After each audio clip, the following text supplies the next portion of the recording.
vilikuwa vinatazama matukio makubwa ya mwishoni mwa mwaka, pamoja na kuyazungumza matukio makubwa mwishoni mwa mwaka ambayo yamekuwa yakiwahusisha watu wengi kwa pamoja kusherehekea, ikiwemo Christmas na mwaka mpya. Lakini tulipata fursa nzuri pia kwa kugusia kidogo mwaka 2025.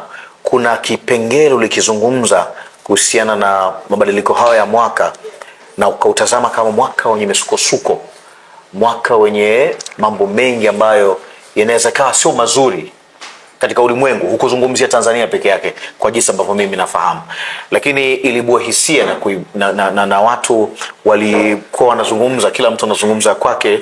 Wapo waliokuwa wakimuomba Mwenyezi Mungu kile ambacho ulikitabiiri, wengine waliomba Mwenyezi Mungu kwamba aepushe hili ambalo inawezekana likatokea, lakini kuna wengine walikuwa kama wana doubt. Lakini sisi tuko hapa kutaka kufahamu baadhi ya mambo ambayo inawezekana yakawa ndani ya kile ambacho ulikizungumza. Lakini kwa nini ulizungumza? Uliona kitu gani? Hiki ndicho ambacho mimi natamani sana nifahamu. Kutokana na maelezo haya mafupi ambayo nimekujuza hapa, kwa nini leo tunakutana tena hapa, natamani nifahamu, tuanzie hapa kwenye mwaka 2025 na misukosuko yake. Mimi niite misukosuko yake au majanga yake. Wakati mwingine tunaweza tukasema tayari kuna ishara zimeanza kujionyesha. Tuanzie hapa.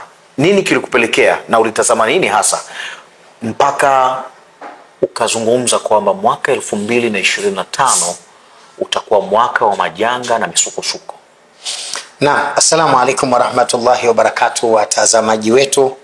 Na kwanza kabisa nimshukuru Mwenyezi Mungu Subhanahu wa Ta'ala kwa kunipa afya njema, lakini pia kuwapa afya njema watazamaji wetu. Na kwa wale ambao wana changamoto za kimaradhi, basi Mwenyezi Mungu awafanyie uwepesi, awaondolee maradhi, awape shifa na maisha yaweze kuendelea. Wale ambao wako katika huzuni za kufiwa na kadhalika, Mwenyezi Mungu Subhanahu wa Ta'ala awafariji na awape subira kwa mtihani huo mkubwa. Wale walio katika makazi yasiyokuwa na amani, Mwenyezi Mungu awafikishe, awarejeshe amani, waweze kupata maisha mazuri ya furaha na mambo yaweze kuendelea. Swali hili naomba nilijibu kwenye A na B kwa sababu huwa napata muda wa kupitia comment za watu. Japo huwa sipendi kujibu comment. Wewe unapitia kumbe? Yes, japo huwa sipendi kujibu comment. Kwa sababu wakati mwingine unalazimika kuongea na mtu ambaye kiwango chake cha elimu kiko chini. Unajua, unapofundisha chuo kikuu huwezi kufaidika na swali la mtu ambaye anasoma chekechea, ila yeye ndo anatakiwa afaidike na elimu ya wewe ulio chuo kikuu. Kwa hiyo mara nyingi nimekuwa silipendi sana hili la kujibu comment kwenye mitandao yetu ya kijamii. Lakini kuna kitu nimetamani kukisema ambacho pengine ningekiona muhimu sana, na pengine watu wangejifunza kwa wingi, wangejifunza vitu vingi. Swali lenyewe ni kwamba mbona Dr. Sule alisema hakuna mwaka mpya? Ndio. Yani Januari mpaka Desemba si mwaka mpya. Naam. Vipi tena leo anasema mwaka 2025? Na ukija huo mwaka utakuwa na majanga na misukosuko? Ndio. Watu wanatakiwa wafahamu, ninachokataa mimi hauna ushahidi wa kimaandiko ya Mungu. Yani kalenda ya Januari mpaka Desemba haina ushahidi wa kimaandiko ya kimungu. Kama ambavyo ndani ya Qur'ani Mwenyezi Mungu anasema inna dina inda Allahi al-Islam, dini ya haki mbele ya Mwenyezi Mungu ni Uislamu.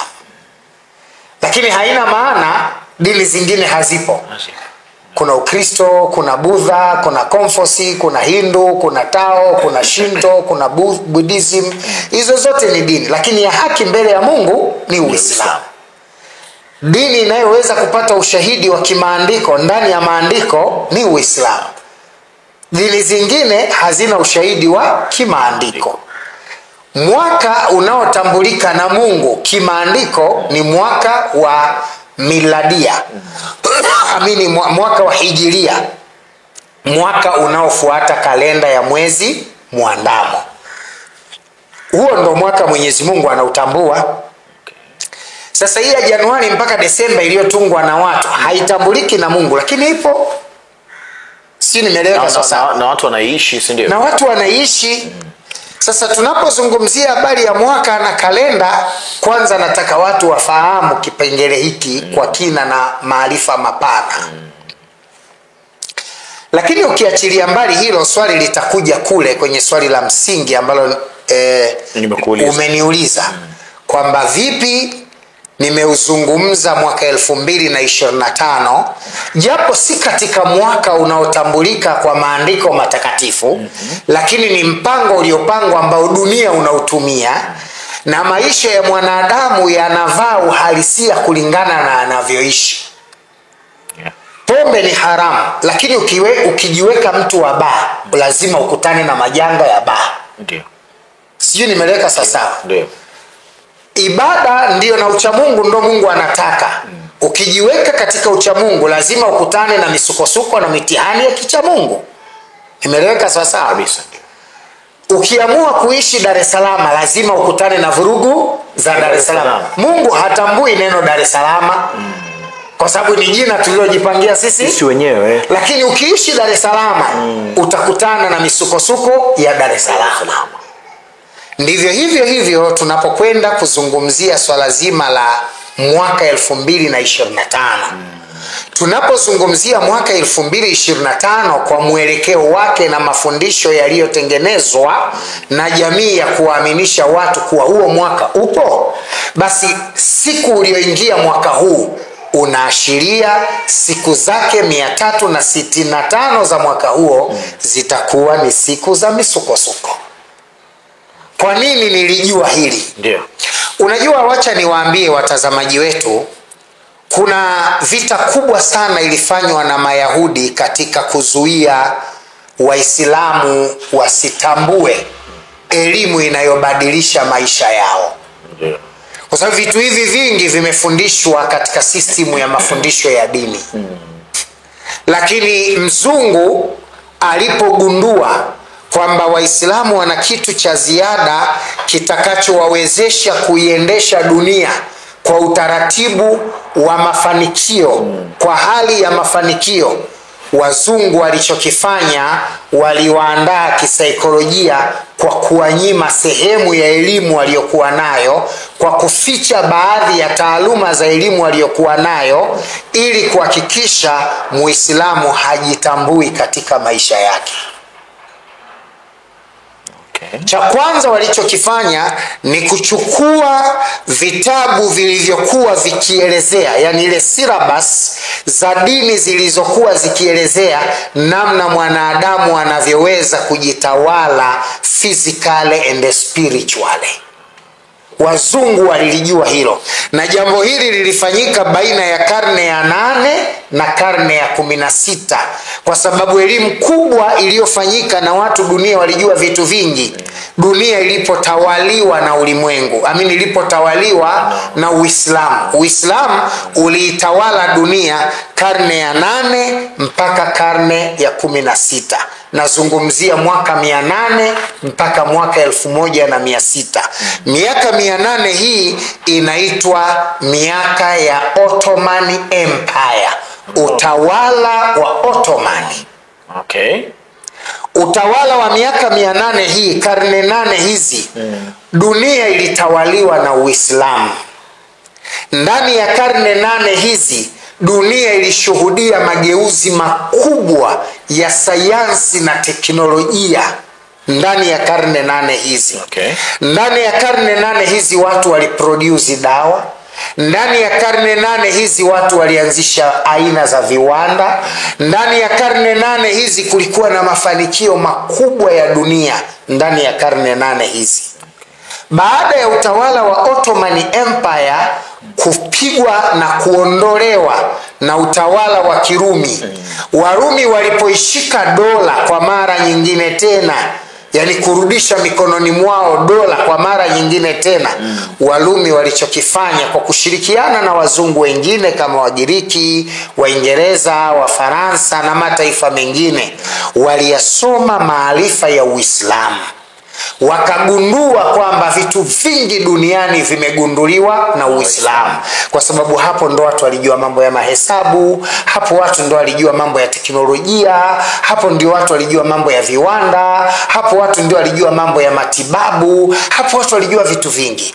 Sasa kilichofanyika na mataifa ya Kirumi baada ya utawala wa Ottoman kuondolewa, wakachukua ile elimu waliokuwa nayo Waislamu, wakaibadili kutoka katika lugha ya Kiarabu, wakaitengeneza katika lugha ya Kilatini, na baadaye ikawekwa katika lugha ya Kiingereza. Ikatolewa katika lugha ya Kiarabu, ikawekwa katika lugha ya Kigiriki, baadaye ikawekwa katika lugha ya Kiingereza. Ila baadhi ya maneno yakalazimika kubaki kama yalivyo ili kushindwa kuyaondoa historia yake. Kwa mfano, hesabu za algebra. Leo mtu yetu akimuuliza kuna hesabu zinaitwa algebra. Lakini algebra ni nani? Ndio. Yaani leo ukimuuliza msomi algebra ni nani, anajibu nini? Jibu ni kwamba algebra ni hesabu za Sheikh Ali bin Jabir. Neno algebra linatokana na neno Ali bin Jabir. Ndio mwenye asili ya hesabu ya algebra ni Sheikh Ali bin Jabir. Ni mkufunzi wa Kiislamu aliyesoma mambo ya hesabati. Lakini kuna hesabu leo, kuna tiba leo. Watu wengi wanajua habari ya sayansi na tiba. Sheikh Ali ibn Sina, yeye ndiye alikuwa mtaalamu wa tiba, na vitabu vya Sheikh Ali ibn Sina ndivyo vitabu vinatumika katika vyuo vikuu mbalimbali duniani leo kufundishia habari ya biolojia, kufundishia habari ya sayansi na matibabu na sayansi ya matibabu. Lakini waliofanya haya ni Waislamu. Elimu hii imetokana na mafundisho ya Kiislamu. Sasa wazungu walipobadili kutoka katika lugha halisi ya dini ya Kiislamu, utaratibu na mitaala halisi ya dini ya Kiislamu, walipohamishia kwao, wakaichuja elimu katika makundi mawili. Wakatengeneza elimu makapi, wakawaachia Waislamu. Alafu wakatengeneza elimu super, wakabaki nayo. Kisha wakatengeneza system ya kuongoza, divide and rule, wagawe kisha watawale. Walichofanya ili kuwagawa Waislamu, wakawatengenezea madhehebu. Baada ya kuwatengenezea madhehebu, wakawatengenezea syllabus. Baada ya kuwatengenezea syllabus, zile syllabus zikawa zinakubali kundi moja la madhehebu na linakataa kundi moja la madhehebu. Wakajikuta Waislamu wamekuwa wapinzani wao kwa wao, wamekuwa walimu na mashabiki. Viongozi wa Kiislamu wamekuwa walimu na mashabiki wa upinzani badala ya kuwa walimu na mashabiki wa mabadiliko ya teknolojia kwa elimu waliokuwa nayo Waislamu. Sasa hapa ndio maarifa ya Kiislamu yalipoondolewa. Lakini Muislamu alivyoletewa Qur'ani na vitabu na hadithi za Mtume, alishaelekezwa mpaka utaratibu wa kuiongoza dunia. Kwa sababu kama Uislamu na Qur'ani vimeletwa juu ya kuiongoza dunia, haiwezekani Qur'ani sitambue habari ya masafa ya mbali. Haiwezekani Qur'ani sitambue na mafundisho ya Islamu yasitambue habari ya medicine, yasitambue habari ya chemistry, yasitambue habari ya biology, yasitambue habari ya physics, yasitambue habari ya kemia.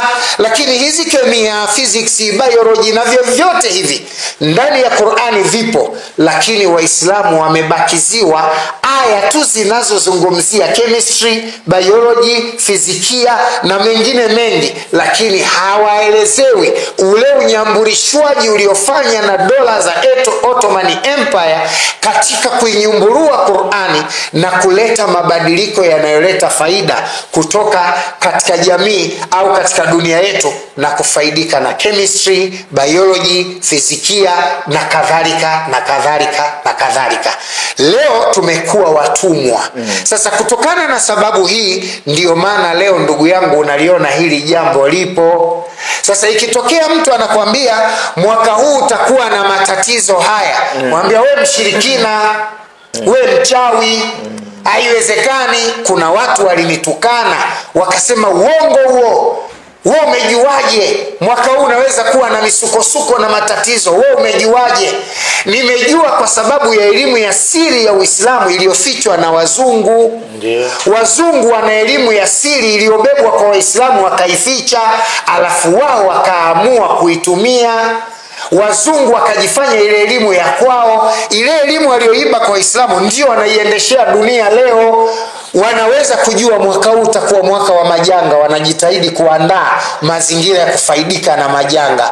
Mwaka huu wanajua utakuwa mwaka wa neema, wanajiandaa kufaidika na hiyo neema. Wanajua wao. Wanawezaje kujua? Kwa sababu Mungu hajaumba kitu bila maelekezo. Kila kitu kiko katika mfumo. Cha msingi ni kupata elimu tu ya kutosha na kujua kwamba elimu hii inatumika hivi na elimu hii inatumika hivi. Ndio maana huwa nawaambia watu, Mungu hajamuumba mtu maskini, ila kamuumba mtu hana kitu. Nimeleweka sawa? Ndio. Yaani Mungu hajamuumba mtu yoyote awe maskini, ila kawaumba watu wote hatuna kitu. Sasa utajiri na umaskini ni maamuzi yako. Yaani wewe unataka uishije? Uishi maisha ya kitajiri au uishi maisha ya kimaskini? Haya ni maamuzi yako. Na maamuzi yako vipi? Kwanza kutambua pale ulipo, namna ulivyo, njia za kupita kufikia mafanikio, alafu ndio taufiki ya Mwenyezi Mungu inakuja. Kwa sababu Mwenyezi Mungu hawezi kuleta taufiki mahala wewe huna jitihada. Mungu hawezi kukuletea utajiri chumbani. Mungu hawezi kukuletea riziki katika shimo umejifikia eti unaswali huko chini. Mungu atakuua kwa njaa tu, wewe ni mjinga. Unachotakiwa kwanza ufanye jitihada, kisha Mungu atie hidayah kwenye jitihada yako. Sasa jitihada za ufanisi wa maisha katika maisha ya mwanadamu hapa duniani Mwenyezi Mungu ameshapanga. Ndio. Na kila kitu huwa kinakuwa kabla. Yaani Mungu mwaka mzima kaupanga. Mwaka mzima kesha upanga. Miaka miwili kesha ipanga. Miaka 10 kesha ipanga. Mfano wa hili, natoa mfano mdogo tu. Wakristo na Waislamu watanielewa sana nikitoa mfano huu. Wakati wa Nabii Yusuf yuko gerezani. Nabii Yusuf mtoto wa Yakobo. Ndio. Yakobo mtoto wa Ishaka. Ishaka mtoto wa Ibrahimu. Nabii, ibn nabii, ibn nabii, ibn nabii. Nabii, mtoto wa nabii, mjukuu wa nabii, kitukuu cha nabii. Yaani ukoo ulionyooka huo. Wakati nabii Yusuf yuko gerezani, mfalme akaota ndoto. Ng'ombe 7 wanene wanakula ng'ombe 7 wembamba wamekonda. Ile ndoto mfalme ikamtesa sana. Ile ndoto ikamtesa sana. Mfalme si Muislamu, hajui dini, hajui Mungu, hana Mungu yeye, anabudu miungu ya ovyo ovyo. Lakini kaota ndoto ng'ombe 7 wakubwa wanakula ng'ombe wadogo wembamba 7. Watu wakatafutwa, waganga wakapiga ramli wakashindwa, wanajimu wakapiga hesabu wakashindwa. Katika ile komiti yake, ile baraza ya mfalme ile, pale ndani kulikuwa na bwana mmoja alikuwa gerezani na Yusuf. Huyu bwana naye ni miongoni mwa waliwahi kuota ndoto akiwa gerezani. Ambayo huyu bwana na mwenzake wakiwa gerezani wamefungwa na Yusuf, mmoja aliota ndoto kuna mfalme akaona ndege wanakula mkate juu ya kichwa chake. Yaani kabeba mkate kichwani, alafu ndege wanakula pale. Umenielewa sasa? Huyo mmoja aliota ndoto hiyo. Mwingine aliota ndoto gani sikumbuki, lakini ndoto zilikuwa mbili. Lakini tafsiri za zile ndoto, mmoja nabii Yusuf, yule aliyeota ndoto ya kuwa ndege anakula mkate kichwani kwake, akamwambia wewe utakatwa kichwa. Yaani wewe utakufa. Yaani hii ndoto tafsiri yake unakwenda kufa. Okay. Sijui nimeeleweka sawa sawa. Alafu yule mwingine alisema yeye aliota anamnywesha kikombe cha zabibu mfalme.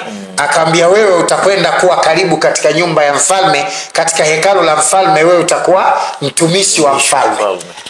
Ndani ya miaka miwili yote akatokea. Yule mmoja akauawa kwa hukumu ya mfalme, na yule mmoja akaachiwa huru, mfalme akamweka karibu yake. Sasa huyo aliyekuwa ameota ananywesha mfalme kikombe cha zabibu, juice, mvinyo, huyu sasa aliposikia habari ya ile ndoto ya mfalme na watu wanashindwa, yeye akamkabili mfalme. Bwana, kuna mtu kule gerezani. Hakumwambia si alitutafsiria, maana anajua sije akawa na yeye akauawa. Mbia kule gerezani kuna mtu anaitwa Yusufu. Yule jamaa anajua ndoto. Hebu tumuulize, huenda akasaidia. Mfalme aliposhibishwa maneno, akaagiza mfalme aletwe. Mfalme akaletwa, akafika pale, na nini, Yusufu akaletwa, akafika kwa mfalme, akaambiwa, bwana, hapa kuna shauri moja tu. Ndoto hii ukitafsiri unatoka gerezani. Shindwa kutafsiri unauawa. Haya, ndoto yako mfalme. Sawa, nimeota ng'ombe 7 mimi. Wamenenepa sana, wanakula ng'ombe 7 waliokonda. Hii tafsiri yake nini? Mfalme akamwambia hicho ni kitu kidogo. Amini Yusuf akamwambia hicho ni kitu kidogo. Tafsiri yake hapo, kuna miaka 7 ya mafanikio. Yaani miaka 7 yenye uchumi mzuri, na miaka 7 yenye njaa. Dunia nzima kutakuwa na njaa. Unaona, ndoto kaota mtu mmoja yuko Misri, lakini ukame na dhiki imetangazwa ni dunia nzima. Yani yeye Yusuf anatabiri kwamba lile tatizo litatokea dunia nzima. Mfalme akasema inawezekana. Akamwambia, sasa sikiliza, nakupa nafasi, hebu simamia ili jambo tuone, wewe unashauri nini katika hii ndoto yangu, unashauri nini? Yusuf akamwambia, mimi nashauri tutengeneze maghala makubwa ya chakula. Ndani ya hii miaka 7 tuvune chakula kwa wingi na tuhifadhi, ili miaka 7 ya njaa ikija, watu wote waje wapate chakula kwetu. Kweli ikafikia hivyo. Nabii Yusuf akapewa nafasi ya waziri wa chakula, kilimo na chakula, akasimamia zoezi, na kweli miaka 7 ikakusanywa sana. Ilipofika miaka 7 ya pili, njaa ikawa kali, na ndio kisa Yusuf anakuja kukutana na ndugu zake. Kwa sababu alikufa njaa huko Yerusalemu, akaenda Misri kutafuta chakula. Nimeeleweka sasa? Nakuelewa. Tunajifunza nini katika hili? Kwamba Mwenyezi Mungu huwa anapanga kila mwaka utakuwa ni mwaka wa maisha gani. Ila wanaopewa taarifa, wanaopata ilham, wanaopata taarifa za kiungu, si wahai, nieleweke hapa, si wahai, wanaopata siri zilizojificha za kiungu ni watu wachache. Wanaweza kuwa manabii au si watu manabii. Mtu yoyote anaweza kupewa, Mungu akiamua. Kwa sababu mfalme aliyepewa habari ya kuota ndoto ya ng'ombe 7 wanene wanakula ng'ombe 7 waliokonda, hakuwa Muislamu, hakuwa anamjua Mungu, hakuwa Mkristo, hakuwa mcha Mungu, alikuwa ni mtu wa ovyo ovyo, alikuwa jikafiri la maana. Lakini Mungu alitaka kupitishia siri zake wapi? Kwake. Kwa Mungu humchagua amtakaye katika kumpa nafasi ya kujua mambo. Haijalishi uchamungu wako. Mungu haangalii uchamungu wako. Mungu anaweza kumpa yeyote kwa namna yeyote anayotaka yeye. Kwa sababu Mungu habagui. Kuna vitu Mungu havifanyi kwa sababu ya uchamungu wako. Ndio maana kafiri anaweza kuwa na mali nyingi, na Muislamu anayeswali swala 5 akawa anashona kanda 2. Mungu yuko hivyo. Mungu haangalii uchamungu wako. Mungu anachoangalia ni ule Ar-Rahman, kwamba yeye anawarehemu maelfu kwa maelfu ya viumbe, hata wale wanaombeza na kumtukana anawarehemu. Sasa hili jambo likamfanya Nabii Allah Yusuf awe kiongozi mkubwa sana. Baada ya miaka 7 ya njaa ile, watu wakaenda Misri kununua vyakula. Hii ikapelekea kuonyesha kwamba tunaweza tukajifunza kwenye hili kwamba kumbe Mwenyezi Mungu huwa analeta taarifa za wakati ujao mapema. Sasa kwa watu wenye elimu, mwaka tu unapoingia huwa wanajua mwaka huu utakuwa mwaka wa hivi, mwaka huu utakuwa mwaka wa hivi, mwaka huu utakuwa mwaka wa hivi. Mwaka wa 2025 kama ambavyo tunaueleza umeingia siku ya Jumatano. Watu wa elimu ya tiba na wanajimu wanaotumia elimu ya nyota, yani hao watu huwezi kuzuia kuwepo. Kilichofanyika ni mzungu tu kuichukua elimu na kuificha, alafu wanaitumia kwa maslahi yao. Kwa sababu elimu ya najimu iliyotumika na mzungu ndio elimu inaendesha ndege, ndio elimu inapeleka meli huko katika maeneo baharini, ndio elimu inatengeneza vitu vingi, mambo ya anga hewa, vitu gani vyote vinatumika kwenye hii. Hata kuyajua masika ya msimu kwamba mwaka huu mvua zitakuwa nyingi au zitakuwa chache, kinachofanyika ni elimu ya unajimu.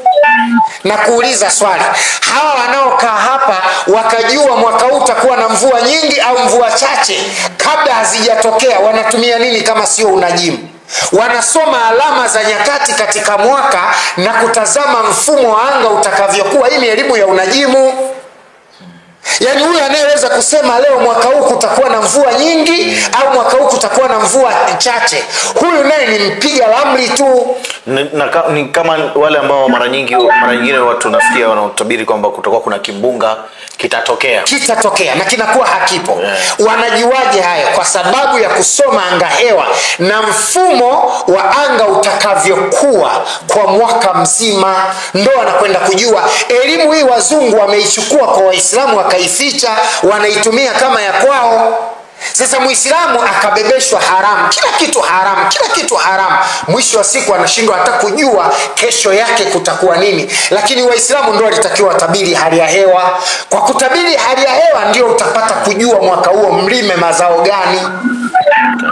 Kwa sababu kama hali ya hewa ina mvua nyingi, basi mlime mazao yanayohitaji mvua nyingi. Kama hali ya hewa itakuwa na mvua chache, mlime mazao yatakayohitaji mvua chache. Kama hakuta mvua kabisa, mjipange kuandaa hazina ya chakula kwa ajili ya mwaka unaofuata. Hiki walitakiwa Waislamu watambue mapema. Lakini kwa kutokuwa na elimu, mimi ninayekuja kutoa elimu hapa ndo wa kwanza kutukana. Mshenzi, mshirikina huyo, hajui kitu. Si vitu gani? Hivi vitu wazungu walishavipanga. Sasa narudi kwako kwenye swali la msingi kwamba kama hujarudi kwangu kwenye swali langu, nimkumbushe tu mtazamaji ambaye anatufuatilia hapa ni kwamba ni Alhaji Dr. Sule, mkurugenzi wa Islaha Islamic Foundation, lakini pia mmiliki wa vituo vya dua vya Islaha Islamic Dua Center pamoja na Islaha Islamic Media. Sasa nikwambie tu kwamba pamoja na haya yote anayoyafanya hapa, nafasi yake ya uhadhiri wa kimataifa wa dini ya Kiislamu unampa nafasi kubwa zaidi ya kuperuzi na kutazama, lakini pia kudadisi na kuangazia haya ambayo anayazungumza hapa.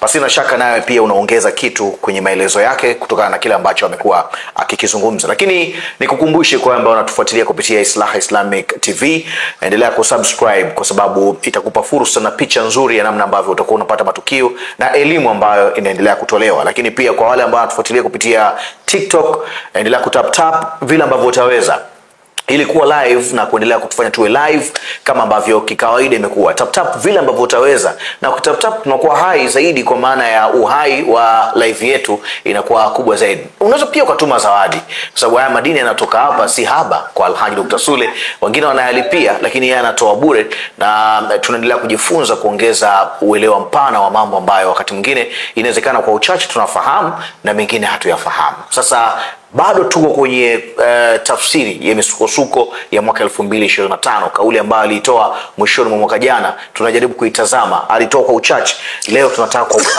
kufahamu. Na 2025 yapi ambayo yanawezekana dalili kubwa zaidi ya kuonekana na kutokea? Sio Tanzania peke yake, ni dunia. Anazungumzia dunia kwa ujumla. Yuko hapa Alhaji Dr. Sule. Nikukumbushe tena, endelea kutap. Unaweza kutuma zawadi unavyotaka, unavyoweza. Yote hayo yatakuwa yanakufanya pia na sisi pia tupate ile nguvu ya kuendelea kukuletea madini kutokana na kile ambacho Alhaji amekuwa nacho. Mgodi unaotembea kutoka Kenya hadi hapa Tanzania sasa anaendelea kudondosha madini. Alhaji yuko hapa. Swali langu ni lile. Nataka, japo umezungumza kwa upana, umejaribu kuzunguka kote huko, ni kutaka kutupa elimu na upana wa ufahamu juu ya masuala ambayo wakati mwingine umekuwa ukiyasema na watu wakidadisi, wakati mwingine wakiona kama unakosea. Kukosea kwako inawezekana pia baadaye majibu yanatokea kwa namna gani. Kuna wengine wanarudi wanasema kuna hili tumeliona, lakini shekhe alisema. Na haya imekuwa kitokea mara nyingine hata miaka ya nyuma huko. Unazungumza jambo, watu wanakuwa hawaamini, na mwisho wa siku watu wanakuja kuona matukio, wanaanza kuchukua zile clip wanarusha kwamba mbona hiki kama kishawahi kuzungumzwa. mbona kama hichi kishawahi kuzungumzwa? Bado tunatakiwa tuendelee kupata elimu, na sisi tukati tamaa. Kukutafuta kwako wewe na kuwepo kwako hapa ni kuendelea kutuongezea uelewa. Kutokana na pale ambapo sisi tumeishia, basi tuongeze tuwe zaidi ya pale ambapo tupo. Nataka nifahamu hilo ambalo kama ulivyosema, kabla sija kustopisha hapa kwenye swali langu la msingi ambalo nimekuuliza. Twende hapo. Naam, labda sasa niseme tu kwa upana. Nilijaribu kwanza kutoa mifano ili nieleweke kwa jamii. Nachotaka niseme kwanza kila mmoja anatakiwa atambue. Mzungu alipotaka kuitawala dunia alijitahidi kuifanya elimu katika makundi mawili. Elimu aliyowapa watawaliwa na elimu aliyobaki nayo kama mtawala. Elimu aliyobaki nayo kama mtawala, hii imefanya kumtosheleza kuwatawala watawaliwa, na elimu aliyowapa watawaliwa imewafanya watawaliwa waendelee kubaki watawaliwa. Na hili nimelizungumza hata katika msikiti mmoja juzi nilipokuwa hapa Dodoma, pale nilipozungumzia mabadiliko ya kiuchumi katika nchi zetu za Afrika. Manake tunazalisha tusichotumia na tunatumia tusichozalisha. Sitaki niende huko nikawapoteza watu kwa kuwaweka muda mrefu, lakini nataka tu watu wajifunze kitu kwamba mzungu alichofanya, amezigawa elimu katika makundi mawili. Ametengeneza elimu ya kutawalia na ametengeneza elimu ya kutawaliwa. Elimu ya kutawaliwa tukapewa sisi tunaotawaliwa, na elimu ya kutawala akabaki na yeye ili apate kututawala. Sasa kabla sijarudi katika jibu la swali langu, nataka tena niongeze kitu, nimkumbushe mtazamaji wetu kwamba hebu tazama, kwa nini tunapewa utabiri wa hali ya hewa? Huu mfano hai sana unatosha huu. Kwa nini tunapewa utabiri wa hali ya hewa? Tunapewa utabiri wa hali ya hewa ili tuwe makini katika matumizi ya muda. Nimeeleweka sawa? Tunapewa utabiri wa hali ya hewa ili tuwe makini katika matumizi ya muda. Ikiwa unajua mvua za vuli zitawahi, manake utawahi kufanyaje? Kulima. Si nimeeleweka sawa? Ikiwa mvua za vuli zitachelewa, maana yake unahitajika kuwa makini na matumizi yako ya chakula cha akiba. Manake unaufanya muda utumie ipasavyo. Nimeeleweka sawa? Ndio. Lakini lingine, tunapewa matumizi ya muda kwamba kama uko baharini kutakuwa na kimbunga kikubwa, bahari ya Hindi mfano au bahari ya Mediterranean ama Pacific Ocean, itakuwa na mvua na kimbunga kikubwa na mvua, upepo mkubwa. Manake unaambiwa vile vyombo, unapewa muda wa kutumia vile vyombo ambavyo vitakuwa haviwezi kuhimili hiyo hali ya hewa, ima vivuke mapema au visipite mpaka tatizo au hali itakapoondoka. Sijui naeleweka sawa? Nakuelewa. Lakini pia unapotajiwa habari ya hali ya hewa baadaye kwamba mvua zitanyesha sana, wewe unaishi katika nyumba za mabondeni unajipanga kwamba kuna mahali tofali limekreki, wacha nichapie kabisa ili mvua ikipiga na mafuriko yakipita akute eneo lile liko imara. Maana yake nini? Maana yake kwamba matumizi ya mafundisho ya hali ya hewa yanamtaka binadamu ajiandae kwa matumizi sahihi ya muda atakavyotumia kulingana na matukio ya wakati husika. Hilo la kwanza. Lakini la pili, Mwenyezi Mungu Subhanahu wa Ta'ala amejalia kila kitu cha baadaye kukiwekea baadhi ya maelezo. Kitu ambacho mwanadamu hajui kitafanyika wakati gani ni kifo tu. Lakini kila mtu anajua atakufa. Yaani huna ujanja kusema hufi. Unachoma muda tu ndo utakuwa hujui. Manake Mungu ameleta ufafanuzi wa future, kujua yatakayokuja. Huu utaratibu Mwenyezi Mungu ameuweka. Ndio maana Mungu akasema kuna moto, kuna pepo, si vinakuja baadaye, kuna uwanja wa hukumu. Vyote hivi kavisema havipo, lakini kwa sasa uvioni, lakini baadaye vitakuwepo. Umepewa tahadhari ili ujipange kwa ajili ya mambo ya baadaye. Kutokana na sababu hizo, hata katika swala zima la maisha ya kila siku, kuingia kwa mwaka wowote ule unachoutazama, iwe mwaka wa mwezi muandamo au mwaka wa kalenda hii tunayofundishwa, kalenda ya Gregory, unachotaka kuutazama msimu huo, periodi hiyo, itazame kwa siku ya kwanza itakayoapia hilo tukio. magharibi yake. Yani magharibi ya hiyo siku ni siku gani? Okay. Nimeleweka sasa? Magharibi ya hiyo siku. Maana kisi tunachotazama tutazama ile saa 6 usiku. Tunatazama magharibi ya hiyo siku inayotajwa ndio mwaka umeingia. Hiyo magharibi yake inasomea wapi? Magharibi ya mwaka 25 imesomea siku ya Jumatano. Kwa mujibu wa sayari na muundo wa sayari na namna wataalamu wa elimu ya unajimu, elimu ya nyota waliopekua kwa undani kabisa kutambua mwaka, kwa sababu dunia Mungu alivyoiumba inalizunguka jua. Sayari zingine pia zinalizunguka jua. Tunachotakiwa kujua, Mwenyezi Mungu katika sayari zote 99.999% za uhai ameweka katika dunia. Alafu jua liwe support ya dunia kwa uhai anayeishi dunia. Kwa kiumbe anayeishi duniani. Jupiter ilete support kwa kiumbe anaishi duniani. Venus ilete support kwa kiumbe anaishi duniani. Anga hewa zimewekwa kwa ajili ya support ya kiumbe anaishi duniani. Yani huyu aliyewekwa hapa kwenye dunia, hivi vitu vyote hivi kaumbiwa vimsupport yeye. Yani vimfanye maisha yake yawe mepesi kuyaendea. Sasa hiyo ndiyo elimu. Hicho ndio kila mtu anatakiwa akifahamu, kwamba kwa nini kimekuwa kitu fulani mahali fulani, kwa maslahi gani. Bahari zimeumbwa kumsapoti mwanadamu, maziwa yameumbwa kumsapoti mwanadamu, mimea imeumbwa kumsapoti, wadudu, wanyama, ndege na vyote vimeumbwa kwa ajili ya kumsapoti mwanadamu ili maisha yake ya dunia yaende sawa. Sasa wataalamu wa elimu ya sayari, ndio tunazungumzia unajimu, wanafundisha kwamba siku yoyote jambo linapoanzia siku ya Jumatano, hapo sasa nafafanua. Jambo linapoanza, hata wewe binafsi jambo lako ukilianza siku ya Jumatano, isipokuwa wale tu ambao wanasapotiwa na hesabu ya siku ya Jumatano kinyota, hao wanaweza kuwini na mambo yakawa mazuri. Sina maana pia watu wote duniani wataishi kwa msukosuko. Kuna watu nyota yao ni Jumatano, mwaka huu wataenjoy sana, watapatia sana, watafanikiwa sana, kwa sababu support nyota inawasupport Jumatano. Inawasupport. Nakumbuka ulizungumza wakati tunagusia kuhusiana na hicho kipande, ulizungumzia kuhusiana na hiyo kwamba watu ambao wana nyota ambao wanasupportiwa na Jumatano, wao kwao itakuwa yani hawatopata huo msukosuko tena, wanaweza kufanikiwa zaidi, watafanya vizuri zaidi, na nitaeleza ni kundi gani wakati ukifika. Okay, sawa. Lakini ninachotaka tu niseme, Jumatano kuna nini?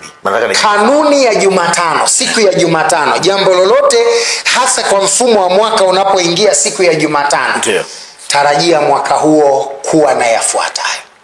Kwanza, utawala wa viumbe wanaotawala Jumatano huwa ni vigeugeu. Okay. Kwa hiyo hata maisha, hata mazingira, hata mwaka wenyewe utakuwa ni mwaka utakokuwa na mabadiliko ya vigeugeu, yani watu kubadilikiana. Okay. Nachotaka niwaambie, sizungumzii Tanzania, tunarudia tena, ni mwaka wa majanga, ni mwaka wa matatizo, kwa sababu hata mchawi anayejua hesabu akikuroga kwa kutumia nguvu, pawa ya siku ya Jumatano, kutoka ibakie kudura ya Mungu. Kutoka ibakie kudura ya Mungu. Hapa daktari, si unalikisha faili hapa? Na unalikisha faili sasa. Asilikishe faili, kwa sababu hata huyo mchawi anayeroga pia awe na hesabu. Unaona lugha niloitumia? Mchawi anayejua kuloga kwa hesabu akatumia Jumatano, kuchomoka ni kazi ngumu. Ninachojaribu kusema, kwanza hesabu, taaluma ni kitu kingine kaka. Ndio. Sio kila mchawi ana taaluma ya kuroga kwa sawa. Kila mtu ana taaluma yake. Kama unavyoona maprofesa si wako wengi? Ndiyo. Lakini si wanatofautiana kitaaluma. Kuna madaktari si wanatofautiana kitaaluma? Ndiyo. Daktari lakini huyu anajua hiki, huyu anajua hiki, huyu anajua hiki. Sawa. Ndivyo ilivyo. Nachotaka nikwambie, Jumatano ni siku ngumu. Sifa yake ya kwanza, Jumatano ni siku kigeugeu. Viumbe wanaoitawala Jumatano mara nyingi wanabadilika. wanaweza kuwa wema na wanaweza kubadilika wakawa wabaya. Kwa hiyo ukiwatumia viumbe hawa kwenye wema unafanikiwa, na ukiwatumia viumbe hawa kwenye ubaya wanaharibu. Nimeleka sawa? Nakuelewa. Kwa maana hiyo mwaka kwanza ni mwaka wa kugeukana. Kuanzia ngazi ya familia mpaka kimataifa kutakuwa na kutokuaminiana na kugeukana. Yaani mnaweka makubaliano alafu from nowhere yanabadilika. Hilo la kwanza. Lakini mwaka huu unaweza kufanya kwa maisha ya mtu mmoja mmoja. Unaweza kumwamini mtu ukamwekea dhamana yako, au ukafanya jambo na mtu kwa makubaliano ya mafanikio. Basi mkaumaliza mwaka huu, yeye kafaidika, wewe umepata hasara na huna pa kulilia. Watu wengi wataulia sana umwaka, watalia sana. Watajikuta wameandaa marafiki ambao wamekuwa wanafiki na mwiba mkubwa katika maisha yao. Wataishi maisha ya dhiki na shida kwa sababu ya kugeukana. Maisha ya mwaka huu ni maisha ya kugeukana. Lakini maisha ya mwaka huu pia ni maisha yenye majanga, kwa sababu mwaka unapoanza siku ya Jumapili huwa unabeba majanga. Huo mwaka ni mwaka wa matukio ya hasara, yani hasara katika ngazi ya familia, hasara katika ngazi ya mkoa, hasara katika ngazi ya taifa, hasara katika ngazi ya dunia. Sina maana watu wote watapata hasara, lakini matukio ya hasara yatakuwa makubwa. Yani kama ni eneo litapata hasara kubwa, mfano tumeona California. Jimbo gani lile? Ni Los Angeles. Si ndio California? California. Umeona mabilioni ya mali zenye thamani kubwa zinaungua moto. Nchi kama Marekani ambayo iko juu kwa teknolojia ya kuona shoti za umeme, ina teknolojia ya mifumo ya maji ya kumwagia chini kwa chini. Kila mtaa Marekani kuna bomba la maji linaloweza kuswichiwa likakusaidia kuzima moto kabla ya gari halijaja. Lakini imefikia mahala teknolojia yote walionayo wa Marekani leo, siku ya 5, siku ya 6, moto unazidi kuteketeza maelfu ya majumba. Wanalada zina uwezo wa kugundua. Marekani leo ukitaka kujua Marekani ni nchi inaendelea, ukiwa ndani ya nyumba yako Marekani, ukichoma udi huu, chukua udi, choma, ufuke moshi, nyumba inapiga alarm, askari wanakuja. Hiyo nyumba haitakiwi, inaonyesha kuna hatari. Udi. Nasema ulizeni wa Marekani kama nasema uongo. Nyumba ya Marekani leo ukiwa Marekani, chukua chetezo hiki, weka makaa, choma udi, ufuke moshi, ukigusa tudali, alamu inapiga, zimamoto wanakuja, kuna hatari na askari. Lakini pamoja na teknolojia kubwa walionayo, mamilioni ya nyumba yanaendelea kuteketezwa Los Angeles. Hakuna anayeweza kuyazima. Moto unazidi kuleta madhara. Na hii unaweza kusema inaashiria nini hasa? Kwa sababu taifa ambalo kama ulivyosema limeendelea kiteknolojia, ni kubwa kwenye namna ambavyo wanaweza kudhibiti majanga kama haya ya moto na vitu kama hivyo, ndiko ambako kunatokea. Unavuta picha kama inatokea Afrika kwenye baadhi ya nchi na hasa maeneo maskini, inakuaje hapa? Na hii picha tafsiri yake ni nini? Kuna vitu viwili tunajifunza. Kwanza tunatakiwa tujifunze anachokipanga Mungu katika ratiba yake, hakuna wa kukizuia. Mimi nilisema huu mwaka ni wa majanga. Yaani Mungu ndo ashaamua tu viumbe wale wa vurugu wafanye vurugu, na kawaacha tu wafanye vurugu. Kwa hiyo lazima watazua majanga ambayo dunia itaisoma namba. Kuna watu wengine pia wanasema kwamba ule moto sio kawaida. Swali linakuja, sio wa kawaida kivipi? Kauasha nani? Wewe unaweza kuwasha kiberiti nyumba moja ukafanya maeneo yote yaungue moto?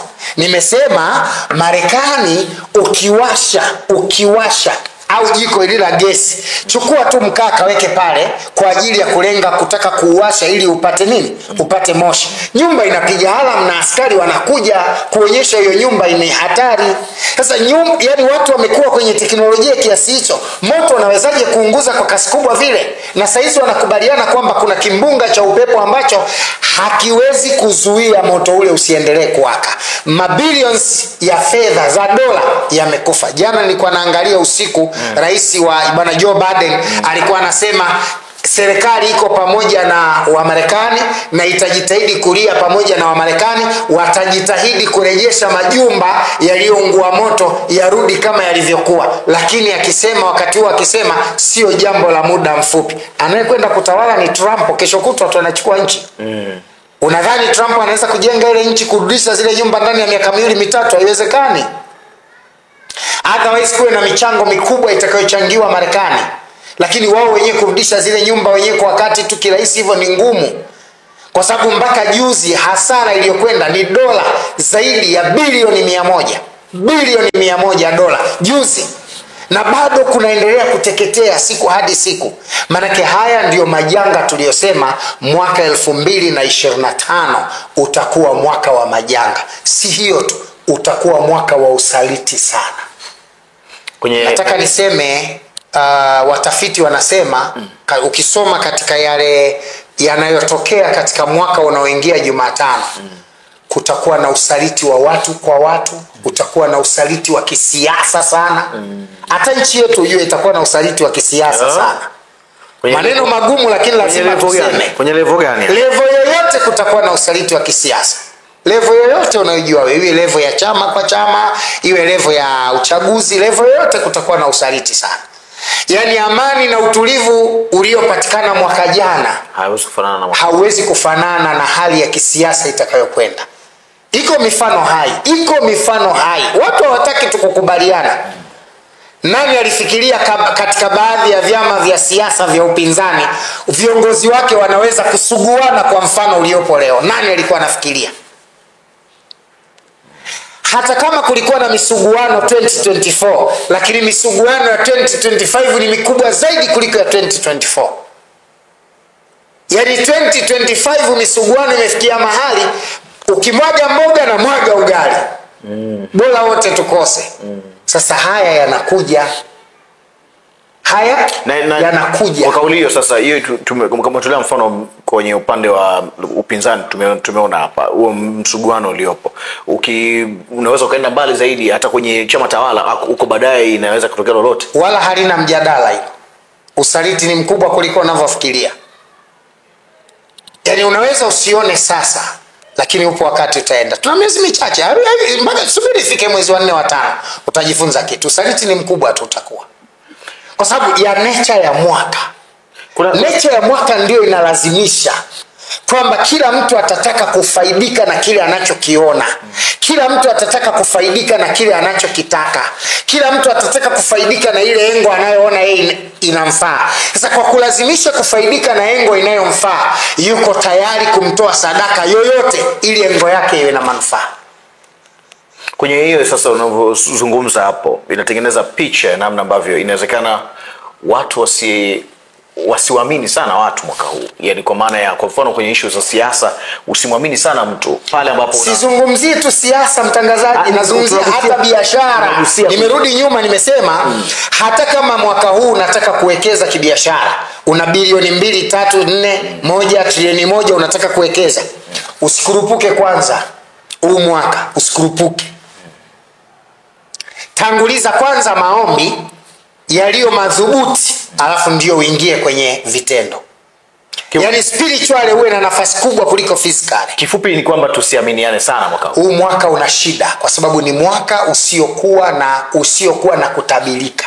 Ni mwaka ambao watu wake wataishi katika hali ya kusalitiana sana. Yani mimi naweza kukwambia nakupenda kwa 100%, lakini mimi ndo nikawa tatizo. Huu ni mwaka wa usaliti. Ni mwaka wa kubadilika. Ni mwaka unaobeba majanga na matatizo. Yani watu wataingia kwenye matatizo makubwa. Mataifa yataingia kwenye matatizo makubwa. Shida zitakuwa nyingi. Jamii itabeba hata maradhi. Huu mwaka utakuwa na maradhi pia makubwa makubwa yatasumbua watu. Huu mwaka utakuwa na matukio ya mauaji na kupotea kwa mali makubwa. Huu mwaka utakuwa ni mwaka wa kupoteza nafsi, uhai za watu wakubwa huu mwaka. Yaani vile vikubwa ndo viko kwenye wakati mgumu huu mwaka. Likishakuwa tu jambo kubwa, huu mwaka ni mgumu. Kwa sababu Marekani ni nchi kubwa, ndo wameanza na matatizo wao. Okay. Na natamani nifahamu sasa, kuna wakati umezungumzia kuhusiana na baadhi, yani kila siku ina viumbe wake. Hapa ndipo ambapo wakati mwingine watu wanaweza kuanza kufikiri tofauti. Ukizungumzia kwamba kila siku ina viumbe wake, Jumatano umesema viumbe wake mara nyingi ni wale ambao hawatabiriki, na wakati mwingine wanatengeneza usaliti. Unaweza kumwamini mtu huyo unayemwamini ndiye yeye anasema kikulacho kinguoni mwako ndio kikatokea. Niongeze kitu kidogo. Ndio. Nataka kuanzia leo wayafanyie kazi haya maneno yangu. Kila mtu ayafanyie kazi haya maneno yangu. Yep. Lianzishe jambo lolote siku ya Jumatano, alafu uone kama litakuwa na matokeo mazuri kwa 100%, ila kwa watu wenye nyota ya nguvu ya Jumatano. Lakini makundi mengine yote siku hii kwao itakuwa ni siku ngumu, na wanachokianza kitaferi. Hata kama kitaanza vizuri, lakini kitakuwa na mwisho mbaya, kwa sababu ni tabia ya kugeuka. Ndio. Sawa, sasa mimi nataka nifahamu kwenye hivyo viumbe hapo, siku gani ambayo ni nzuri sasa? Kwa sababu umezungumza Jumatano, kuna mtu anaweza kana jiuliza swali kwamba sasa daktari akasema kwamba Jumatano ndio siku gani ambayo unaweza kusema jambo lako likakaa sawa? Kwanza itambulike kila mtu ana siku yake maalumu bora na salama kwa mambo yake. Nimesema huu mwaka wenyewe in general una shida, lakini kuna kundi la watu kwao ndo mzuri zaidi, ambao wananufaika na siku ya Jumatano. Tena wana manufaa makubwa, alafu kila wanachokipanga kitakuwa. Nimeleweka sawa? Na ule mwaka ambao wewe unaweza ukasema in general ndio mzuri, kwa sababu unabeba vitu vingi vya mafanikio, kuna kundi la watu wanaishi kwa dhiki sana huo mwaka, kwa sababu wao kwao ndio itakuwa siku yao mbaya. Yaani huo mwaka umeanza na siku yao mbaya. Unajua mwanadamu katika kila siku ana siku yake bora na ana siku yake mbaya. Kwa maana ana siku anayapitia mazuri na siku kwa sababu mazuri na mabaya kaumba Mungu. Ndio. Na katika maisha ya mwanadamu yote kaandikiwa kuyapitia. Huko wakati anayapitia mazuri na huko wakati anayapitia mabaya. Sasa siku yako mbaya ya kuyapitia mabaya ikifika, lazima tu yapitie mabaya. Na siku yako nzuri uliandikiwa mazuri, lazima utayapitia mazuri. Mawili, kutokuyapitia mabaya katika siku yako mbaya au kutokuyafikia mazuri katika siku yako nzuri inabadilishwa na dua tu, kwa sababu dua ndio inabadilisha kadari. Okay. Dua pekee yake ndio yenye uwezo wa kubadilisha kadari ya Mwenyezi Mungu. Ndio maana Mungu akatupa nafasi ya dua. Ametupa nafasi ya dua kwa sababu Mungu anajua kaumba mabaya na nzuri. Na mbaya lazima uipitie na nzuri lazima uipitie. Sasa ili usiipitie nzuri wakati usiipitie mbaya wakati umeandikiwa mbaya, na usiikose nzuri wakati umeandikiwa nzuri, basi unachotakiwa ni kusimama kwenye dua. Ndio maana nirudi nyuma nikasema watakaofanikiwa katika umwaka ni wale watakaoanza mwaka kwa dua. Kwa mfano alisema wakati kwa Kenya tarehe 14 mwezi wa 12 sayari ya Jupiter ndio ilikuwa karibu zaidi na dunia kuliko miaka 15 iliyopita. Kuliko miaka 15 iliyopita, tarehe 14 mwezi wa 12. Siku hii nikasema watu waombe dua, waliojua kuomba dua za mafanikio siku hii wataona vitu vingi vinatelemka na vinakuwa sawa. Mimi ni miongoni mwa watu walioomba dua hiyo siku. Mimi Sule, kwa sababu najua ndo siku niliomba dua na nilinyanyua mikono, nilimwambia Mungu, na wallahi naamini dua yangu imejibiwa. Tayari ishajibiwa. Sina hata mashaka. Cha kwanza mimi unajua napenda magari mwaka huu lazima niendeshe gari ya milioni 600 mpya nyingine, halina mjadala. Wacha wewe. Director wangu anasema wacha wewe. Mpya nyingine mwaka huu. Sio mwakani. Mungu tu anipe uhai mwaka huu. Mwaka huu. Yaani Ramadhani lazima nadunda na chombo kipya. Nikichelewa mfungo mosi Na usiniulize napataje hela kwa sababu hapo sasa si dua ishafanywa. Dua, lakini pamoja na dua umesema kuna vitu ambavyo lazima ufanye. Haibaki kwa ukishaomba dua Mungu anafungua njia. Nilichomuomba Mungu ni kufungua njia.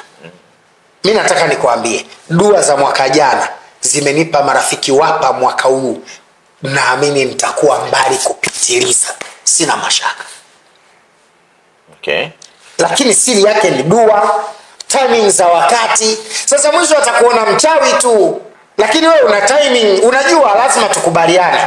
Ukijua mwezi huu ndio vuli, utapanda.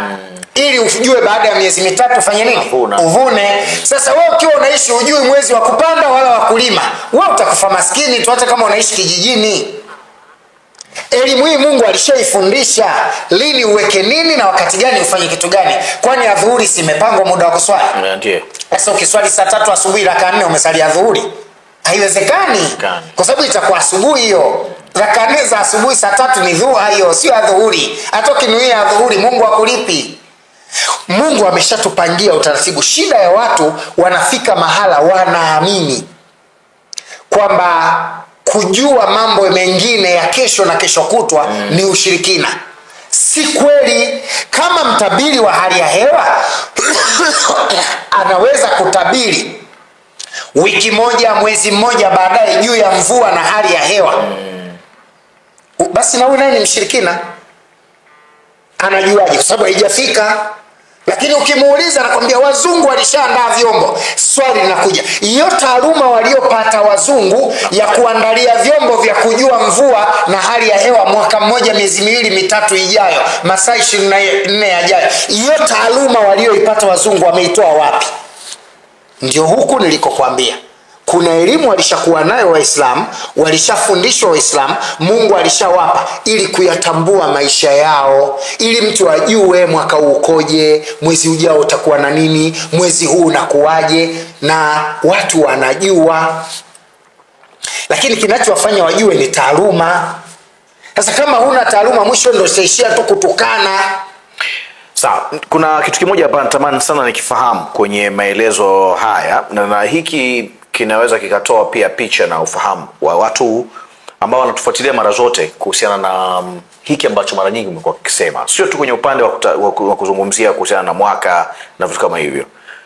Nataka nifahamu kwenye swala la kufikiri jambo ambalo linaweza kutokea hapo baadaye, na namna ambavyo watu au sisi binadamu tunaamini kwamba Mwenyezi Mungu ndiye anayepanga. Hapa kuna uhalali gani? Nataka nijue hapa. Labda niongeze tu kitu. Kwa mantiki ile ile inayotumika na mtaalamu kutabiri hali ya hewa kesho, ndio mantiki hiyo inayotumika kujua mwaka huu una faida, una madhara, una hali mbaya, una hali nzuri. Ndio hiyo inaweza kujua aina gani ya mke ukimuoa mtaenda sawa, aina gani ya mke ukimuoa hamuendi sawa. Elimu hiyo moja. Na hili liko mbali, umenikumbusha kitu. Na watazamaji wangu watakuwa mashahidi. Ndio. Wako watu katika maisha yao huwa wanayaona, wanayaota au wanayafikiria mambo kabla, alafu kisha yanatokea ima baada ya siku moja, baada ya wiki, baada ya mwezi, baada ya miaka. Yaani mtu anafikiria leo jambo au analiota leo jambo, alafu baada ya mwezi, wiki, mwaka anakuwa mazingira yale yale.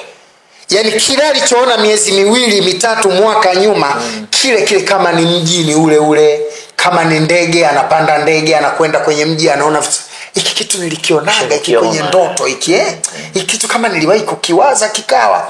Sasa kama Mwenyezi Mungu anaweza kukuletea taarifa zijazo physically, si mganga upigi ramli na inatokea kesho, unashindwaje kujua, unashindwaje kukubali kwamba Mungu anaweza kukupa taarifa za mwaka kabla hazijatokea? Unakuwaje mbishi juu ya hili? Wakati wako watu leo analiona tukio leo ima ndotoni au analiona kwa kuliwaza kisha linakuja. Mtu anakaa anawaza kabisa kuna mgeni atakuja from nowhere, kweli baada ya siku 2 anakuja mgeni na ile mizigo yote na nguo alizovaa. Kuna watu leo anaota au anaota jambo, anakutana na mtu kavaa kanzu, anampa milioni, na kweli baada ya miezi 6 anakutana na mtu yule na anampa milioni katika mazingira fanjuliza. Kuna mtu kabisa nakumbuka tukio hili, na kweli ningepata shida na kuna mtu anipa milioni, na kweli anampa. Uwe naye kapiga ramli, uwe naye mshirikina? Hapana. Shida wazungu walichokifanya, hii elimu ya kuyatambua mambo kabla hayajawa, wao wakaitumia kama elimu ya kutawalia. Alafu hawa wanaotawaliwa wakapewa elimu ya kuambiwa hiyo usifanye, hiyo usifanye, hiyo usifanye. Wakatengenezewa migogoro wao kwa wao. Mwisho wa siku tumebaki kuwa watawaliwa na tumewaacha watawala wakitutawala. Ndio sasa sio tatizo kusema kile ambacho kesho kinaweza kutokea. Sasa mimi nilisema mwaka utakuwa na majanga na misukosuko. Moto mkubwa uko pale Marekani. Mimi mchawi? Silo moja limetokea tena Januari. Nimelizungumza jambo alikumaliza hata siku 10. Yaani tangu nazungumza jambo mpaka tukio kubwa linatokea 10 days hazifiki, siku 6 au 5 tu. Nini kimeniwezesha kujua? Kilichoniwezesha kujua ni mfumo wa maumbile ya dunia Mungu alivyoweka katika mwaka huu. Lazima kuna vitu tukutane navyo. Sawa, mtazamaji wa Islaha Islamic TV, Alhaji Dr. Sule amejaribu kutufafanulia hapa kile ambacho alikizungumza mwishoni mwa mwaka, na akizungumzia mwaka huu wa 2025 kwa namna ambavyo utakuwa na majanga na misukosuko, lakini bado amekazia kuna baadhi ya maeneo pia ameagusa kwa namna moja ama nyingine kwenye upande wa siasa na kwingineko, lakini pia biashara, usaliti na vitu kama hivyo, mahusiano, yote ameyataja. Hakutaja kitu kimoja, akataja vitu vingi sana ambavyo inawezekana pia nawe ukawa na tafakari hapo ulipo kwamba kama litatokea ni vile ambavyo yeye ameutafsiri mwaka ulivyoingia. Kwa hiyo wakati mwingine imekuwa na mshtuko wa watu kushangaa kwamba jambo fulani linatokea, jambo fulani linatokea, jambo fulani linatokea, lakini Alhaji Dr. Sule ameutazama mwaka kwa picha hiyo kutokana na namna ambavyo elimu alionayo. Kuna kitu hapa nimekiona kabla hujamalizia. Nasoma hapa taarifa Mwananchi. Naona TV moja hapa wanasema, wanajiita Mwananchi, wanasema wameandika majanga Marekani, moto waua watu 16 Los Angeles, upepo watarajiwa kuendelea kuvuma.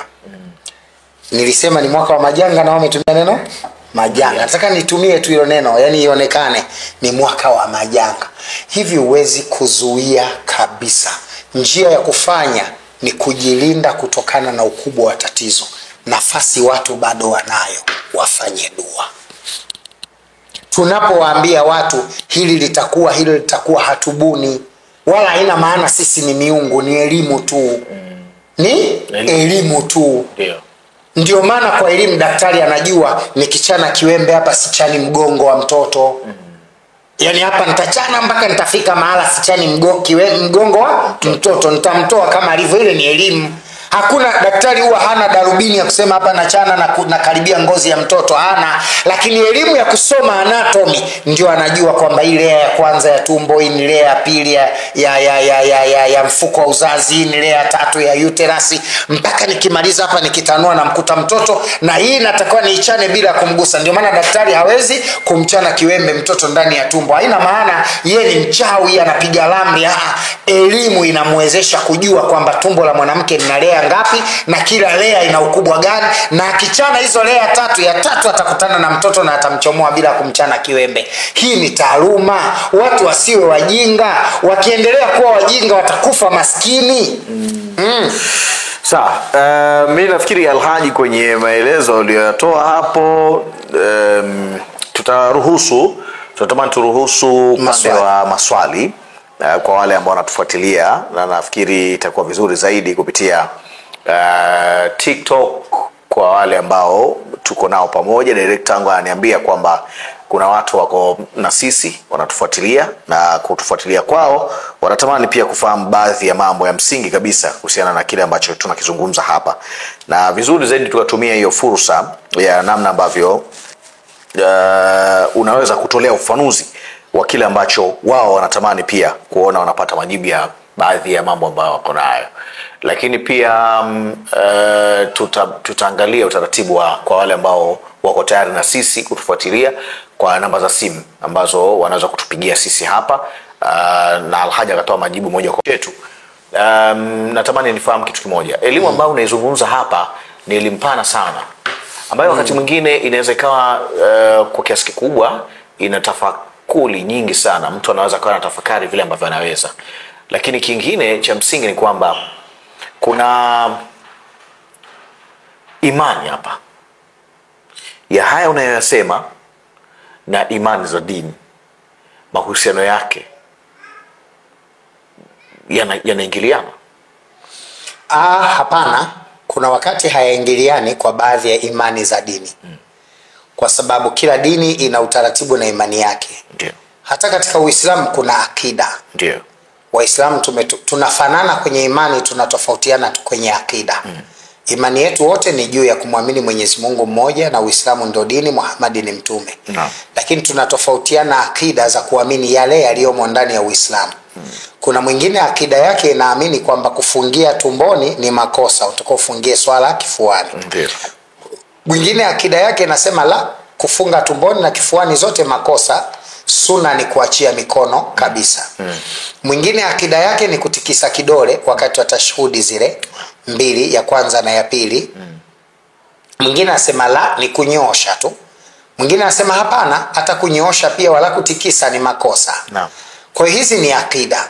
Sasa kwenye swala la kiimani na akida tunatofautiana. Uko wakati kuna baadhi wanakubali na kuna baadhi wanakataa. Wanaokataa wanakataa kwa hoja zao, na wanaokubali wanakubali kwa hoja zao. Cha msingi mtazamaji na msikilizaji anatakiwa ajiridhishe upande anaouona yeye unafaa. Na asimshambulie mtu wa pili kuona amekosea, kwa sababu kanuni ya mitazamo kwa watu ni kutofautiana. Ndio maana mtaa mmoja unaweza kuwa ni mtaa mmoja, una ramani ya nyumba zinazofanana, lakini ujenzi wa nyumba zinatofautiana. Finishing za nyumba zinatofautiana. Kwa sababu kila mmoja ana ladha yake katika kuiangalia nyumba yake, kila mmoja ana uhitaji wake katika kuiangalia nyumba yake.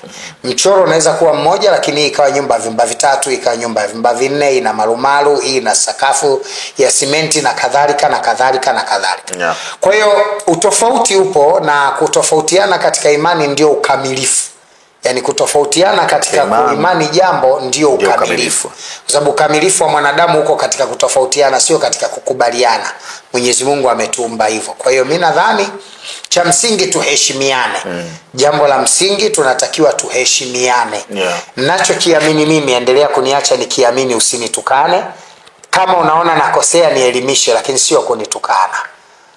Watu wengi wananitukana huko mtandaoni, wako vijana wadogo elimu yao ndogo, wananitukana. Yuko dogo mmoja ananitukana sana, anasema vitu vingi. Yaani kitoa tu yeye ndo anatengeneza, lakini najua wengi wanatafuta content. Kwa sababu mimi content, wanaamini akinitaja mimi ataongeza content katika maudhui zake, watu wataendelea kumtazama kupitia mimi. Hasa naona ni mimi, na bado najiona mimi daraja, na mimi sioni shida kuwa daraja. Mimi naogopa kuwa ukuta. Sawa, nijaribu kuna swali moja kutoka kwa mzungu hapa. Anasema, Sheikh, mimi na swali, nini Muislamu afanye endapo atapitia maisha au misukosuko migumu mno tena sana? Ziko njia mbili. Njia ya kwanza ni yeye mwenyewe kumlilia Mwenyezi Mungu. Kwa kutumia njia ambazo anaona anaweza na zilizo sahihi. Njia ya pili kutaka kumpoteza.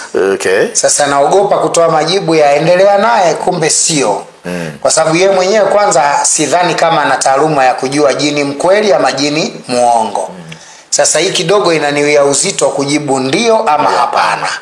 Cha msingi arudi kwenye private number ya ofisi 0752517751, tushauriane ili nimsikilize huyo muhusika mwenye huyo rohani. Kwa sababu sifa ya kwanza ya jini kuwa si sahihi kumtumia akiwa anapanda kichwani. Mara nyingi majini wanaopanda kichwani kwa watu huwa si salama na sio sahihi. Hata kama ana nia ya kukusaidia au kusaidia watu, madhara yake huwa ni makubwa zaidi kuliko faida zake. Naam. Sawa, mwingine hapa anasema Mungu akupe siku nyingi, maneno yako yote ni kweli. Anaitwa Isa, huyu Isa Kamboje. Anakupongeza, maneno yako ni makubwa, anasema Mwenyezi Mungu akupe uhai mrefu. Sawa, amina ya Rabbi. Mzungu kutoka TikTok, unaweza kutumia namba hiyo ambayo amehitaji Alhaji Dr. Sule hapa, lakini pia atahitaji mwishoni. Ana jambo lake bwana Mzungu ambaye swali lake tumeuliza hapa, lakini ameandika chini tena hapa, anasema Sheikh yeye ana mahitaji makubwa sana, msaada tena makubwa. Inshallah. Namba za simu hizo 0752517751. Yes, kwa hiyo tumia kuangalia mwaka huu na misukosuko yake, majanga ambayo umeyazungumzia hapa, pamoja na kwamba umekumbusha kwamba muhimu kufanya dua ili wakati mwingine kuepuka na haya majanga ambayo yanaweza jitokeza kwa mtu mmoja mmoja, iwe jamii, iwe taifa au dunia. Tuko kwenye mwaka wenyewe na majanga ndo tumeanza kuyaona. Pamoja na yote yanayotokea sasa, neno lako juu ya haya yote ambayo umeyazungumza na suluhu yake, pamoja na namna ambavyo wanaweza watu kuwa sehemu ya ushiriki wao wa pamoja kutatua changamoto hizi ambazo tunaziona leo. Kitu kimoja kikubwa ndo cha msingi sana kinaweza kufanyika, ni kushiriki katika dua za mara kwa mara. Ni waombe Waislamu, Wakristo na dini nyingine zote. Yako mambo hayafanywi na Waislamu peke yake. Yako mambo hata watu wa dini nyingine wanaweza kufanya, na hapa naomba nieleweke, na hata Waislamu wenye misimamo ya ovyo. Ziko dua Mkristo akiomba, Buddha akiomba, Confucius akiomba, Mungu anajibu. Haangalii ile imani yake. Ndio. Anaangalia lengo la ile dua. Majanga, misukosuko na matatizo, waathiriwa wa kwanza huwa ni watoto, wazee, watu wasiojiweza, wagonjwa na kadhalika. Unajua leo kama Los Angeles pale, moto ule mkubwa unavyoendelea kuwaka kwenye majengo ya hospitali, wagonjwa waliopo nyumbani wanateseka zaidi. Watoto wanateseka zaidi. Wanakosa makazi, wanakosa maisha mazuri, wanakosa shule, wanakosa vitu vingi. Wajibu wetu viongozi wa dua ni kufanya, viongozi wa dini ni kufanya dua. Ndio. Viongozi wa dini ndio tuna maneno sahihi ya kumbembeleza Mwenyezi Mungu. Wanasiasa maneno ya kumbembeleza Mwenyezi Mungu hawana. Madaktari maneno ya kumbembeleza Mwenyezi Mungu hawana. Wanayo machache, lakini mengi tunayo sisi watu wa dini. Njia na mbinu za kumbembeleza Mwenyezi Mungu sisi viongozi wa dini ndio tunayo. Ni waombe wanadini tufanye sana maombi na dua. Na mimi niombe serikali ya Tanzania, kama itawapendeza, wautumie mwaka huu kuwashawishi, kuwashauri na kuwaomba viongozi wa dini, hata ikibidi kuwapa ushirikiano, tutengeneze dua ya kitaifa. Okay. Muhimu sana hiyo kitu. Aina ya mwaka ni mbaya. Kwanza, aina ya mwaka ni mbaya kwa sababu ya namna ulivyoingia. Alafu sisi tuko katika wakati mgumu zaidi kwa sababu tuna uchaguzi mkuu mwaka huu. Na hakuna vitu vina usaliti kama siasa na mpira. Mpira na siasa vina usaliti sana. Kwa sababu mpira, huyu ambaye unamshangilia leo anafunga goli zuri, mwakani anakufunga wewe katika timu ya mpinzani. Ndio. Tena anavaa jezi ya mpinzani, huku akimaliza kufunga anakuomba radhi. Yaani kisha kuchomeka bao, alafu shangilia yake anainama anaomba radhi. Kwamba jamani, nisameheni tu lakini nimepewa majukumu. Sasa usaliti mkubwa sana kwenye mpira na siasa. Mwaka wa uchaguzi mara nyingi unakuwaga ni moja katika miaka ambayo ina tension kubwa sana. Sasa ikikutana na hali kama hii, ni muhimu kufanya dua. Njia pekee ya kumbembeleza Mungu kuondoa majanga ni dua. Tusisubiri yatokee, tuombe kwanza dua ili watu wawe na lengo moja. Uchaguzi unakuja, lakini kila anayeingia kwenye uchaguzi awe na malengo ya kuijenga nchi, na sio awe na malengo ya kuwa kibaraka au mtumishi wa mtu au taifa fulani kwa malengo yake. Leo ukiangalia, kama utasikia baadhi ya ndimi za wanasiasa juu ya siasa na uchaguzi ujao, zinatia hofu. Mimi huwaga nakuwa transparent, zinatia hofu kwa sababu kuna lugha ambazo ukizisikia, yani unamuona mtu kabisa kwamba yeye anachotaka ni urais na sio kitu kingine, au nafasi fulani na sio kitu kingine. Unajiuliza, kwa nini iwe wewe tu? Kwa nini asiwe mwingine? Sasa hii ni hatari. Njia pekee ya kusalimu na hili ni dua, maombi. Maneno haya ni maneno ya dhahabu, yaandikwe kwa wino wa dhahabu, yawekwe katika kumbukumbu ya sanduku la dhahabu.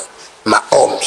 Wakristo, Waislamu tukae chini, wasona dini tukae chini, tunyanyue mikono, tumbembeleze Mwenyezi Mungu aendelee kutupa amani, salama na mshikamano, kwa sababu mama amejitahidi miaka yake hii 2-3 ya utawala, akiwa ameishika nchi by chance.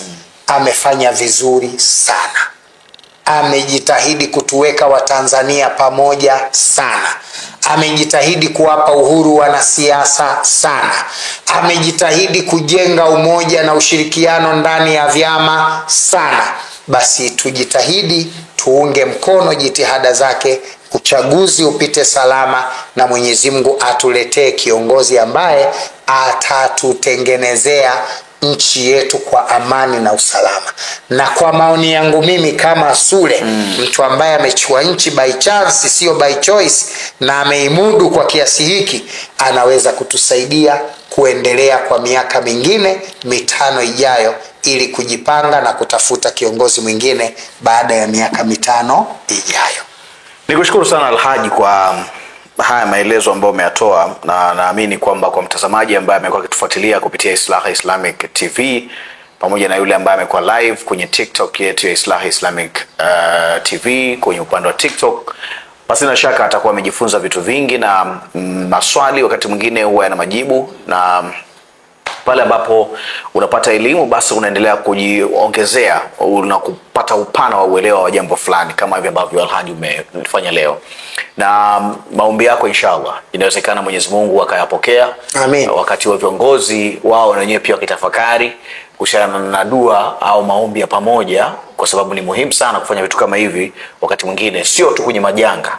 Inawezekana hata sio kwenye majanga, kwenye mambo ya kawaida mnaweza mkakaa pamoja mkafanya maombi kwa ajili ya kuleta neema kwenye nchi yenu, au katika kuomba Mwenyezi Mungu awaongezee pale ambapo kumepungua.